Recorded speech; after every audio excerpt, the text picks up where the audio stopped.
وقال الله تعالى في القرآن العظيم وهو أصدق القائلين أعوذ بالله من الشيطان الرجيم ونبلوكم بالشر والخير فتنة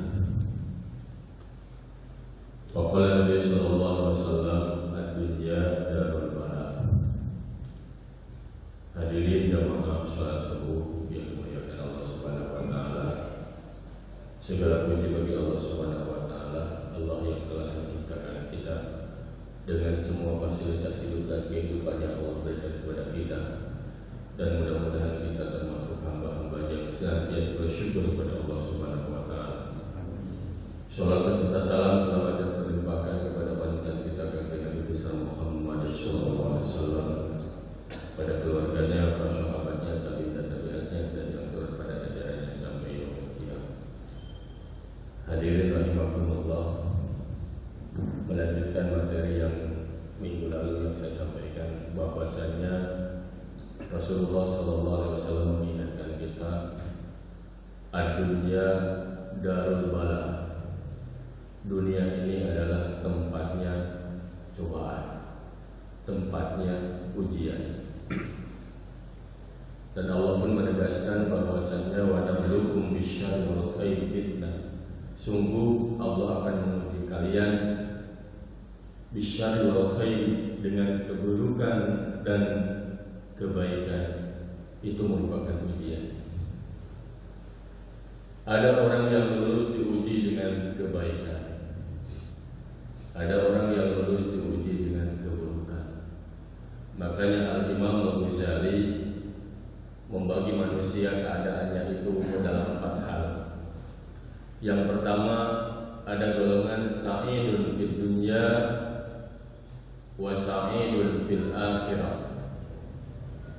Ada golongan manusia yang selamat atau bahagia di dunia dan bahagia di akhirat. Kalau sebagai contoh, Nabi contohnya adalah Nabi Sulaiman alaihissalam.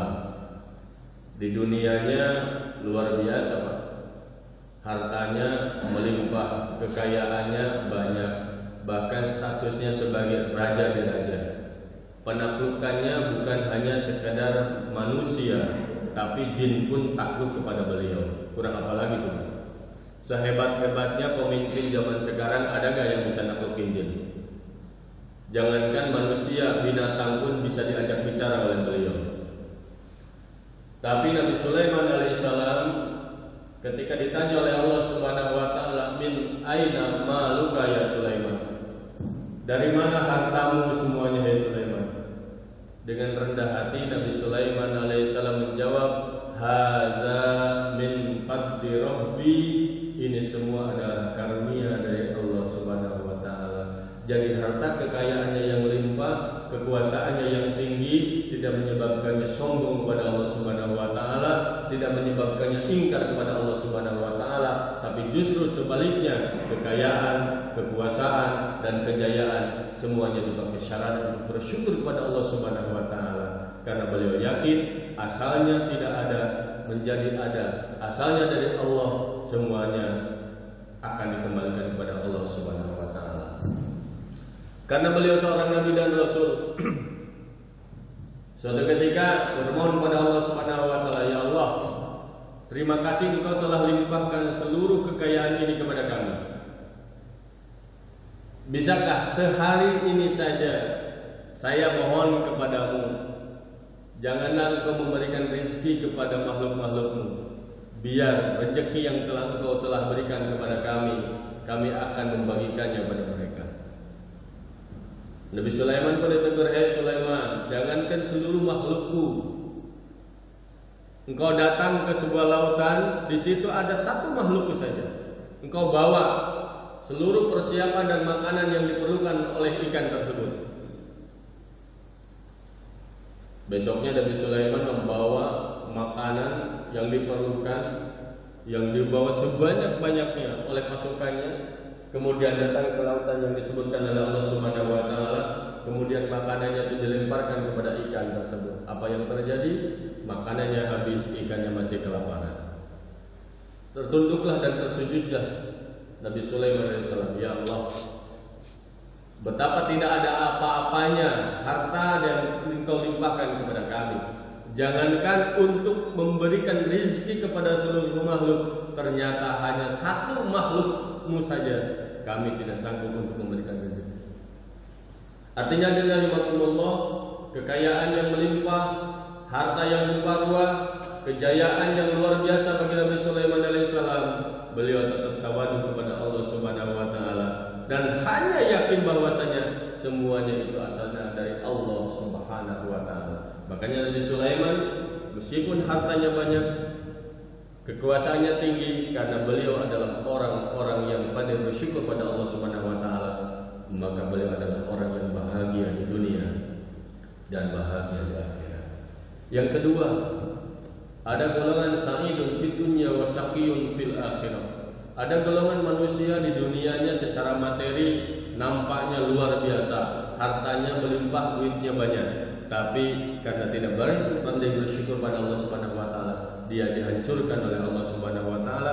Jangankan di akhirat, di dunia saja sudah dihancurkan oleh Allah Subhanahu wa taala. Siapa contohnya? Fir'aun. Siapa contohnya lagi? Qarun. Saya contohkan Qarun.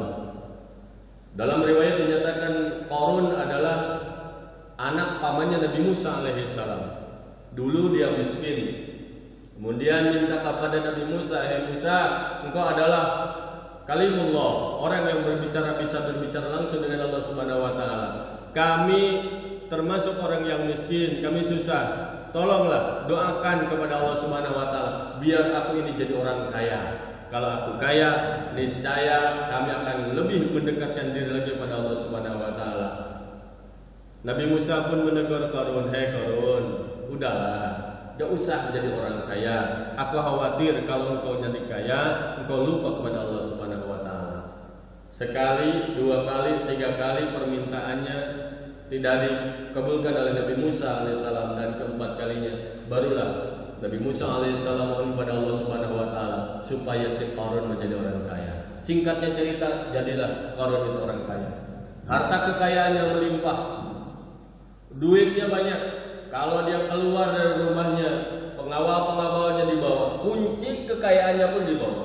Sampai-sampai orang-orang Bani Israel kalau melihat rombongan Qarun membawa harta kekayaannya yang banyak, kendaraannya yang mewah yang dilapisi oleh emas dan intan, mereka mengatakan, "Kapan ya kami punya kehidupan seperti halnya Qarun?" Apa yang terjadi? Ketika Qarun ditanyakan, "Min aina maluka ya Qarun?" Dari mana hartamu hai Qarun? Qarun dengan sombong menjawab, "Hadza ala ilmi indi." Aku menjadi orang kaya karena aku adalah ahli bisnis. Karena kepengetahuanku, karena kepawaianku dalam berbisnis. Ini semuanya harta yang melimpah ini karena aku adalah orang yang kuat, aku adalah orang yang jerih payah, aku adalah orang yang bekerja keras. Dia lupa kepada Allah Subhanahu wa taala bahwasanya harta pun merupakan ujian dari Allah Subhanahu wa taala. Apa yang terjadi ketika perintah zakat Allah turunkan kepada Nabi Musa alaihissalam? Nabi Musa alaihissalam datang kepada seluruh orang-orang kaya yang ada di Bani Israel, tak terkecuali datang kepada Qarun dan menyampaikan supaya Qarun mengeluarkan zakatnya. Dengan sombong Qarun mengatakan, "Hei Qarun, hei Musa, apa ini benar perintah dari Tuhan?" Nabi Musa alaihissalam, "Hei Qarun, ini adalah perintah dari Allah Subhanahu wa taala. Setiap ada 10 kambing, kurbankan 1 kambing. Ada 10 onta, kurbankan 1 onta. Jadi 10 dulu." Zakatnya zaman Nabi Musa alaihissalam.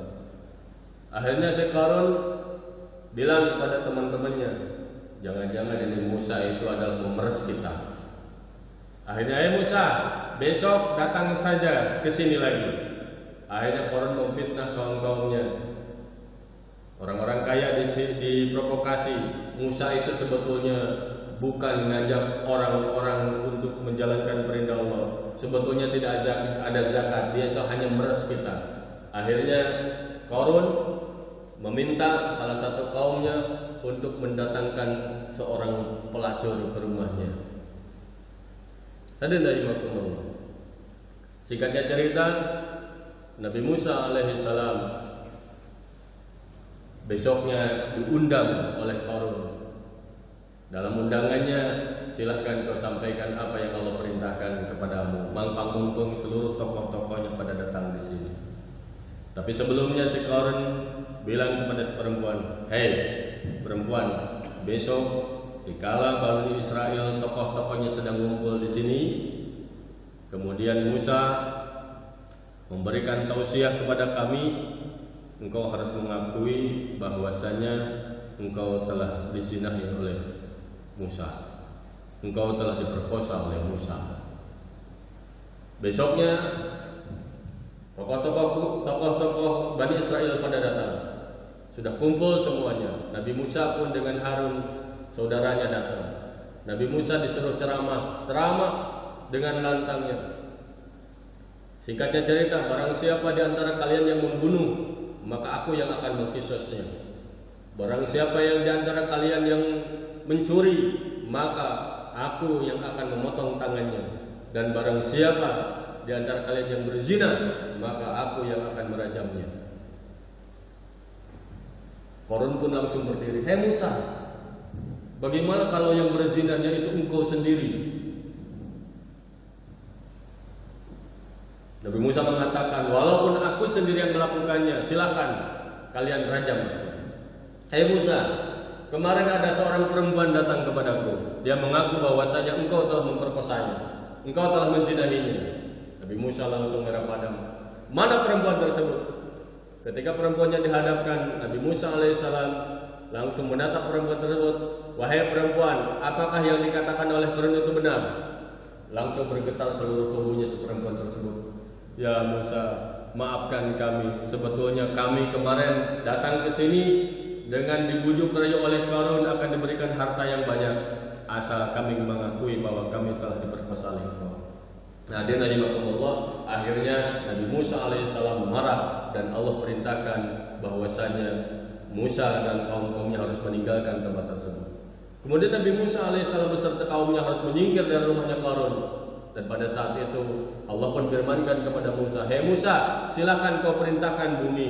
Apapun yang engkau perintahkan, niscaya bumi dengan kekuasaan kepadamu, niscaya akan mengikutimu." Pada saat Nabi Musa sudah menjauh dari tempatnya Qarun, kaum-kaumnya yang percaya kepada Nabi Musa sudah menjauh dari Qarun. Musa pun mengatakan, "Hei bumi, belahlah, makan tuh si Qarun, makan tuh harta kekayaan yang selama ini disombongkan oleh si Qarun."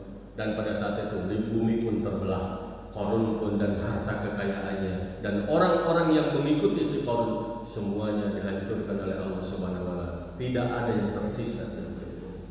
Apa artinya harta kekayaan yang banyak, kekuasaan yang melimpah? Pada saat itu tidak ada arti-artinya ketika azab Allah datang kepada kita. Kemudian yang ketiga, ada orang yang sakiyun di dunia wa sa'idun fil akhirah. Ada yang di dunianya menderita, tapi di akhiratnya bahagia. Sebagai contoh Nabi Ayub alaihissalam. Nabi Ayub alaihissalam adalah seorang nabi yang kaya raya, hartanya melimpah, anaknya pun banyak, istrinya cantik. Suatu ketika iblis pun merasa iri kepada kekayaannya Ayub, kepada kekuasaannya Ayub, anaknya yang melimpah, sampai-sampai iblis menghadap kepada Allah Subhanahu wa taala, "Ya Allah, aku tahu Ayub ini termasuk hamba-Mu yang bersyukur dikarenakan mungkin dia jadi orang kaya." Allah pun perintahkan kepada Ayub, kepada iblis, "Hei iblis, aku telah kuasakan kepadamu. Kalau memang Ayub ini bersyukur kepadaku, ibadah kepadaku karena harta, ludeskan seluruh hartanya." Akhirnya hartanya Nabi Ayub diludeskan oleh iblis beserta pasukannya iblis. Semuanya ludes. Iblis pun menyerupai manusia datang kepada Nabi Ayub alaihissalam. "Hai Ayub, hartamu yang di sana habis, sawahmu yang di sana kebakar, kebun gandummu yang sebenarnya ludes, untamu semuanya, ternak beserta gembalanya sudah tidak tersisa." Tapi apa yang dikatakan Nabi Ayub alaihissalam? "Alhamdulillahirabbil alamin." Kalau bapak-bapak kehilangan sesuatu bilangnya apa, Pak? Nabi Ayub alaihissalam bersyukur kepada Allah Subhanahu wa taala. Kenapa? di hatinya tidak merasa bahwa itu adalah hartanya. Semuanya dari Allah. Segala puji bagi Allah Subhanahu wa taala. Stres tuh iblis, Pak. Kurang ngajar nih si Ayub. Udah diludeskan hartanya, tapi masih bersyukur pada Allah Subhanahu wa taala. Datang lagi, ya Allah, Ayub masih mau menyembahmu, Ayub masih bersyukur dan ibadah kepadamu. Mungkin dikarenakan dia punya anak-anak yang banyak. Hei iblis, aku kuasakan kepadamu, silakan kau cabut nyawanya. Anak-anaknya sedang ada di rumah, kemudian diruntuhkan itu rumahnya, mati semua. Kemudian datang lagi kepada Nabi Ayub alaihissalam. Hei Ayub, anak-anakmu semuanya tidak bisa mati. Nabi Ayub mengatakan, qal inna lillahi wa inna ilaihi raji'un. Masih stres. Iblis tambah stres. Hartanya habis, alhamdulillah. Anak-anaknya mati, inna lillahi. Mesti bersyukur pada Allah Subhanahu wa taala. Akhirnya datang lagi kepada Allah Subhanahu wa taala si iblis. Konon dulu iblis sebelum peristiwa Isra Mi'raj Nabi Muhammad SAW masih bisa naik turun laporan pada Allah Subhanahu wa taala. Kemudian kata iblis, ya Allah, mungkin sekarang Ayub masih mau menyembahmu, Ayub masih bersyukur kepadamu karena dia sehat. Kalau dia sakit di saya, dia tidak akan bersyukur kepadamu. Iblis, silahkan kau telah diberikan kuasa kepadamu, berikan penyakit yang paling parah kepada Ayub. Datang ke si iblis tadi. Kemudian ditiup seluruh kulitnya. Kemudian terasa dingin Ayub. Kemudian lama-lama terasa gatal. Kemudian ada sebagian yang mengatakan sampai keluar nanah. Bahkan ada ulat-ulat di dalam. Sehingga kaum-kaumnya pun mengatakan, hei Ayub, engkau adalah nabi, engkau adalah rasul, tetapi engkau mempunyai penyakit yang aneh, penyakit yang kami khawatirkan. Kalau seandainya penyakit engkau menular, maka kami sepakat engkau harus diasingkan dari kami.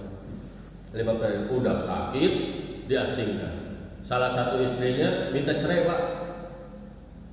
Double gak ininya, kesengsaraannya. Hartanya habis, anaknya meninggal semua, dikasih penyakit yang tidak ada obatnya, kemudian salah satu istrinya meninggalkan dia. Kalau kira-kira kita gimana, Pak? Ada salah satu istrinya Siti Rahmah yang setia kepada Nabi Ayub alaihissalam, ngikutin. Sampai suatu ketika Siti Rahmah pun mengatakan, suamiku, engkau adalah nabi dan rasul, engkau adalah dekat kepada Allah, apapun yang engkau minta pasti diijabah. Kenapa engkau tidak minta saja kepada Allah Subhanahu wa taala, ya Allah sembuhkanlah penyakitku? Apa yang dikatakan Nabi Ayub? Wahai istriku, dulu kita pernah senang, dulu kita pernah punya harta yang banyak, dulu kita semuanya fasilitas hidup dan kehidupan dikasih oleh Allah Subhanahu wa taala. Berapa tahun? Kata istrinya kurang lebih 80 tahun. Sekarang saya dikasih penyakit, sudah berapa tahun? Kurang lebih 18 tahun suamiku. Pertanyaan dariku, banyakan susahnya apa banyakan senangnya yang diberikan oleh Allah Subhanahu wa taala? Istrinya menjawab, sesungguhnya dibandingkan dengan susahnya masih banyakkan senangnya. Senangnya 80 tahun, susahnya 18 tahun. Hei istriku, bukannya aku tidak mau minta kepada Allah Subhanahu wa taala. Kalaupun aku minta kepada Allah supaya besoknya disembuhkan, bahkan sekarang sembuh, pastinya Allah akan mengabulkan doaku. Tapi aku malu kepada Allah Subhanahu wa taala. 80 tahun dikasih rezeki yang banyak, 80 tahun aku menjadi orang yang luar biasa, baru diuji 18 tahun saja sudah ngeluh dan ngeluh pada Allah. Jauh ya dengan kita ya. Kita mau baru sakit sedikit saja ke masjid aja beratnya luar biasa. Nah, yang terakhir, ya selesai. Yang terakhir adalah orang yang sakiyun di dunia, wasakiyun fil akhirah. Celaka di dunia, celaka di akhirat. Di dunianya nyari duitnya susah.